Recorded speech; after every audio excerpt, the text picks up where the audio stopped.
Hey everyone, so this is my review of The Flash, Season 5, Episode 3, called Death of Vibe, and essentially what this episode is about is that after their first encounter with Cicada, Team Flash and Nora sort of come up with this plan to possibly put a stop to him, but in order for it to work, they have to put one of their members in danger.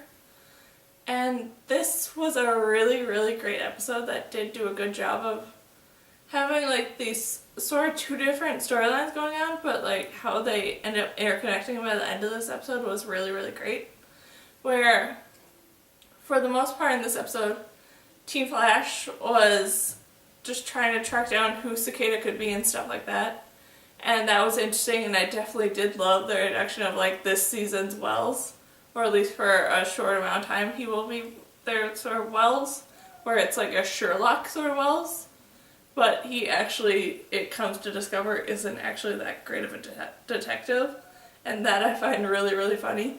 That he was a great detective until Nora messed with the timeline. And now all his data and information stuff is off. And that I find it really, really great. And I'm very interested to see what they're going to do with this sort of Sherlock Wells now. And how he's going to play into it and all this different stuff. Because of the fact that he can't go back to his own timeline until essentially he pays off his debt to Team Flash. And I'm just really excited to see what they're going to do with this Sherlock Wells and like how he's going to help them out in the future and stuff like that. Then Nora was really interesting, and I really did enjoy her storyline where she was sort of like overexcited and happy and stuff when they originally thought they caught Cicada, because in all the other sort of timelines and stuff, this man ended up being Cicada. And that I found really interesting, where Nora was just determined and so happy and was willing to put him behind bars as quickly as possible. And then her not wanting to believe that it was true that he's not actually Cicada. And I just found that whole dynamic around her interesting, and then how she ended up sort of turning things around by the end of this episode and essentially saving everyone was really, really great with how that all played out. Then everything with Joe and Cicada in this episode was really interesting, where Cicada is trying to find a way to get to Vibe so then he can kill Vibe, and he comes to the conclusion by looking at a bunch of photos and data and stuff that Joe must know Vibe. And that I found a little weird because of the fact that Joe is the lead detective for like metahuman crimes and stuff, so of course he'd be on scene for all these different crimes. So that I found weird that like Cicada would instantly jump to, oh, this detective guy must know this other guy because they're in all the photos together. It's like, no, they just happen to be at the same place at the same time. I just don't fully understand how those two things connected the way that like Cicada believed they did. But I did really love the whole sort of scene and stuff with Cicada trying to interrogate Joe to get Vibe to show up and stuff, and how Cecile sort of played into that, and how it sort of also gave away some like clues about who Cicada is, where it was hinted at that maybe Cicada is a father because of the fact of how he reacted to Joe like having all like the baby stuff around the house and all that.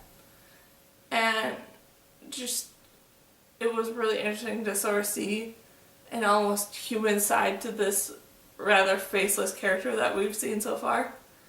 And that makes me very interested to know more about this guy who is Cicada.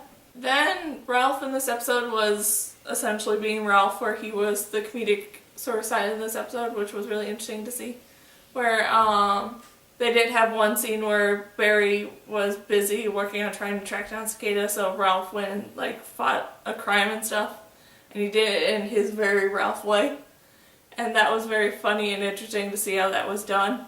And then it made it even funnier when he sort of got back and realized the response that everyone was giving him, which was essentially that everyone was laughing at him for how he chose to do it, and that made it all the more fun to see.